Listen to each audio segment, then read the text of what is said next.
करते ना करते। यार बाबूरा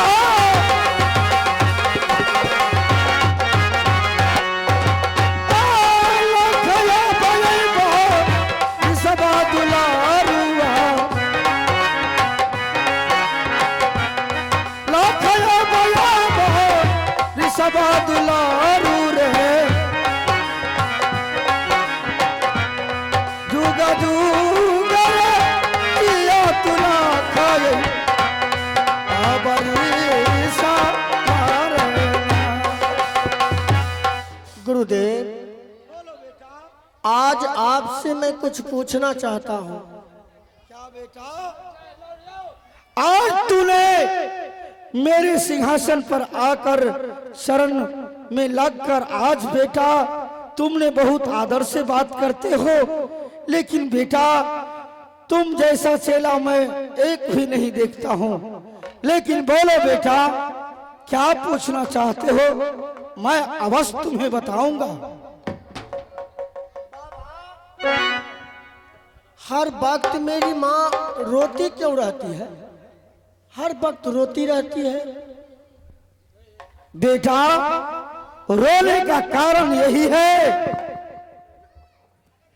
तुम्हारी माँ ने, वो अपने दरबार में रहती थी और तुम्हारे पिताजी वो तुम्हारे माँ चली आई जंगल रोते हुए और बोला कि बाबा महाराज मुझे आप शीश बना कर रखिए। मैंने उसे शीश बना कर रखा बेटा। तो बाबा, ये सारे जंगल में जितना जानवर है, बाघ हरिण, वो हमसे बहुत प्यार करता है। क्यों नहीं बेटा, वो जानता है कि ये बाबा महाराज का बच्चे हैं, तुम्हें कोई कुछ नहीं करेगा बेटा। जितने जानवर है सब दोस्ती दोस्त है तुम्हारे। ठीक है बाबा, आपका आदेश यदि होगा तो मैं माँ को बुलाऊं? बुलाओ, अपनी माँ को बुलाओ, दो चार बातें करो, अच्छी बात है बेटा, बुलाओ।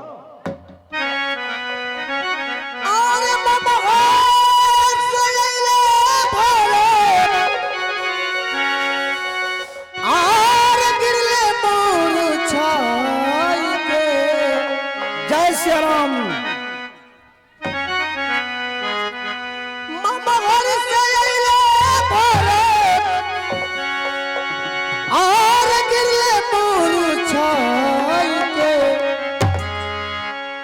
अयोध्या न रहब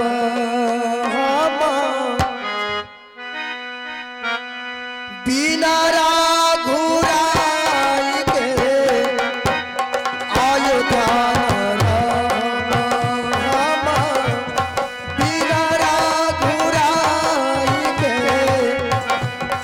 अयोध्या न रहब।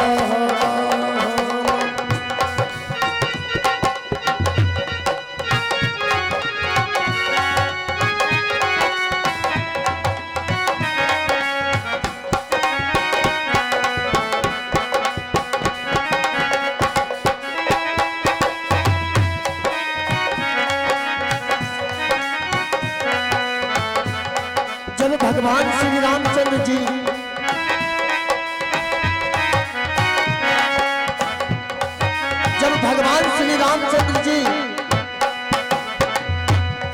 जब भगवान श्री रामचंद्र जी वन को जाने लगे तो सारे प्रजापति और उनके पिता राजा दशरथ ने, बाबा क्यों नहीं बेटा, क्या बोला, क्या बोला?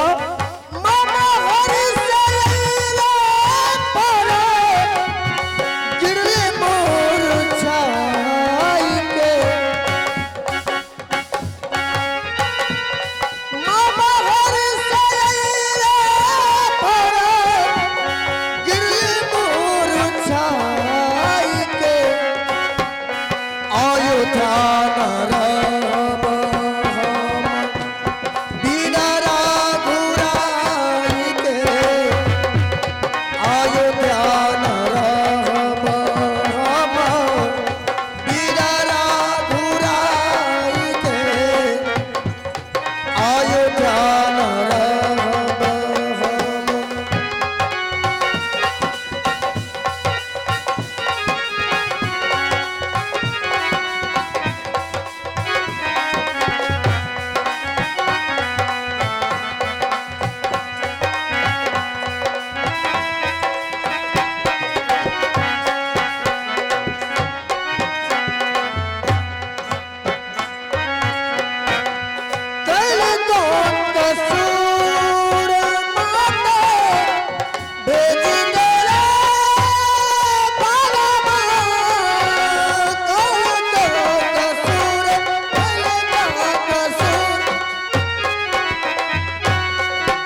बड़ा दुख हो खता हुई खेली नंदन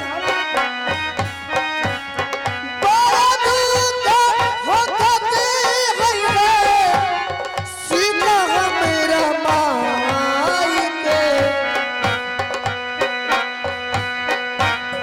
बड़ा दुख हो खते हुई सीता मेरा माई के आयो जान रहा बिना घुराई आयो बिना घुराई आयो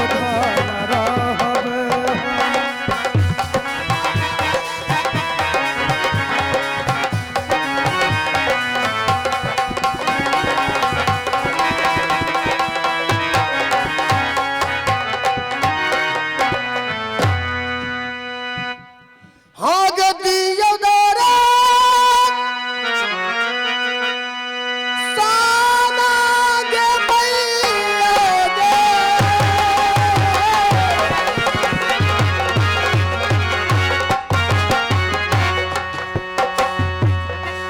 आपनो गई तू लारू के मैया गे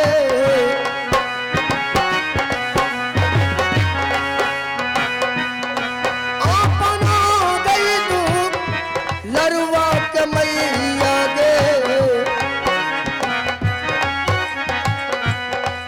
आप मैया गे आज हुए के मोला गे मैया जी हाँ मेरा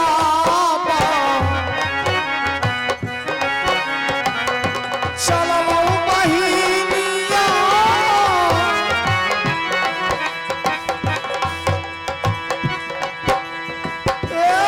दूर ना जाओ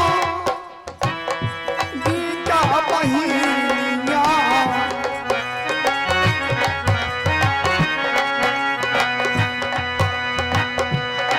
चालिया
एक बात बताओ, तू हर वक्त रोती क्यों हो? ऐसा कौन सा दुख पड़ गया है माँ, तू हर वक्त रोती हो? कैसे बाबा भोजन बनाते हैं, बहुत अच्छा से खाते हैं, फिर भी तुम्हें ऐसा कौन सा दुख का पहाड़ टूट गया है? तू हर वक्त रोती रहती हो। हरे का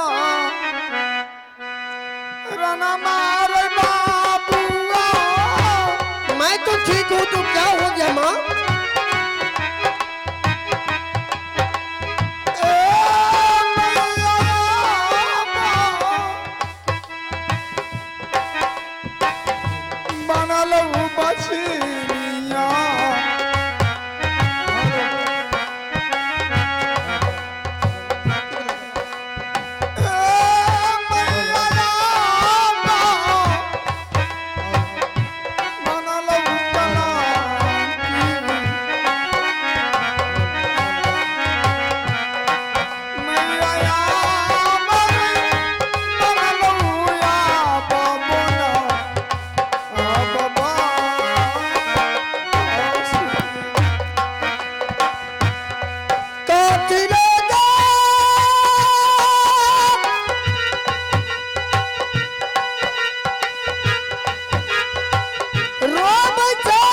तू बता, कोई कारण है तो हमें बताओ माँ। या हमसे कोई दुख हुआ है माँ, या हमारी पूजा में कोई दुख हुआ है माँ, भक्ति में कमी हुआ है।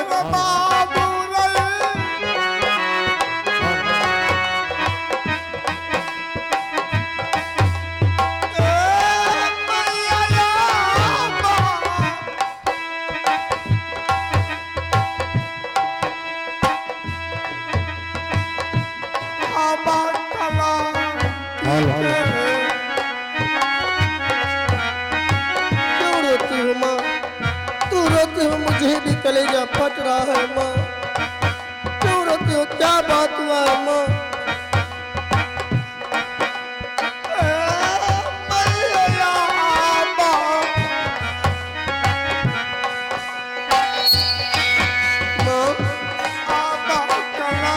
बाबा क्यों रोती है माँ, समझाओ।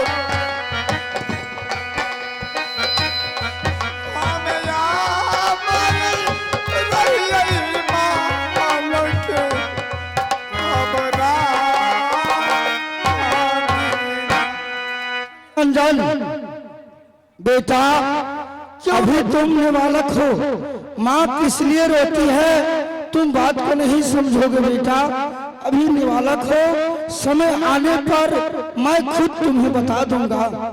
क्यों समय आने पे बाबा, कोई बात आप बताइएगा, अभी क्यों नहीं बता सकते आप? बेटा मैं अभी तुमको नहीं बता सकता हूँ, जिस दिन इस बात को समय आएगा उस समय पर मैं तुम्हें बताऊंगा।